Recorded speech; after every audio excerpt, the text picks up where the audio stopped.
আমাদের এই একটা সমস্যা, তাই না?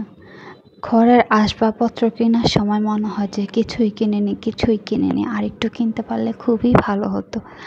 আর যখন সেই জিনিসগুলো কিছু একটা সময়ের পর যখন ক্লিন করে রাখতে হয় বা একটু ফ্রেশন আপ করতে হয়, তখনই অ্যাকচুয়ালি বোঝা যায় যে কত কিছু কিনে ঘরে একদম ভরায় ফেলছি।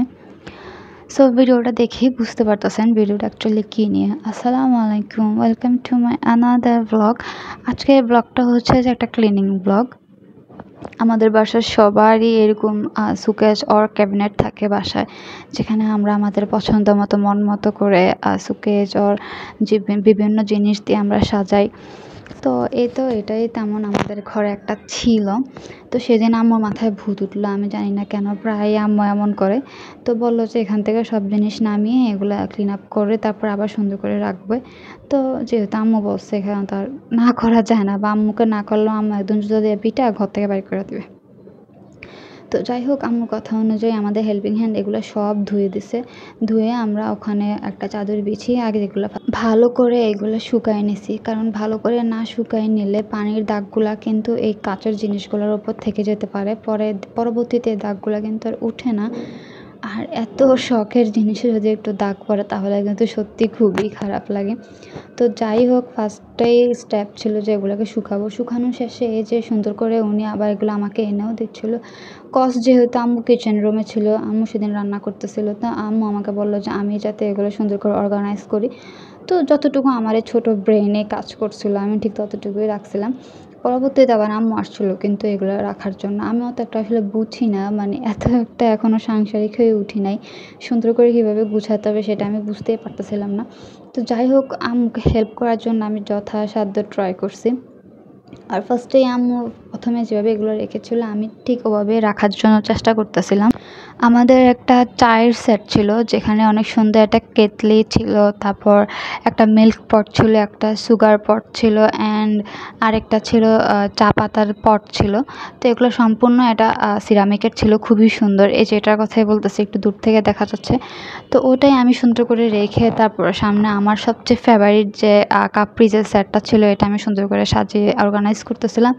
তারপরে উপরে গ্লাস, তারপর জগ, মানে যেভাবে পারতাছি আর কি, যার যেভাবে ইচ্ছা। আসলে এগুলোতে কোনো ধরাবাঁধা নিয়ম নেই, যার যেভাবে ইচ্ছা সেভাবেই সুন্দর করে গুছিয়ে গুছাতে একটা জিনিস বুঝলাম কি, মানে যখন এগুলো কিনছি না আমরা সবাই মিলে, আমি আমার বোন আম্মু মিলে, তখন মনে হচ্ছিল যে কিছুই তো কিনে নেই, মাত্র অল্প কটা জিনিস কিনছি। আর এখন এগুলা নামানোর পরে এগুলা ক্লিন আপ করো, অ্যান্ড অ্যাট দ্য লাস্ট এগুলো অর্গানাইজেশন করার সময় বুঝতে পারতাছি যে মাই গড, এগুলো কী করছি, এত জিনিস কিনছি, মানে এখন জাস্ট হাঁপাই যাইতেছি সিরিয়াসলি। মানে সবসময় এই প্রবলেমটা আমাদের মেয়েদের অবশ্যই হয়, মানে কেনার সময় মনে হয় যে কিছুই কিনিনি, বাট এগুলাকে যখন সুন্দর করে ক্লিন আপ করে সেট আপ করা রাখার পালা আসে, তখন অ্যাকচুয়ালি বোঝা যায় কী করছি না করছি। আমার আব্বু যদি দুর্ভাগ্যক্রমে এই ব্লগটা দেখে ফেলে, তাহলে আব্বু আমাদেরকে বাসায় পচাইতে একদম সর্বস্ব করে দিবে।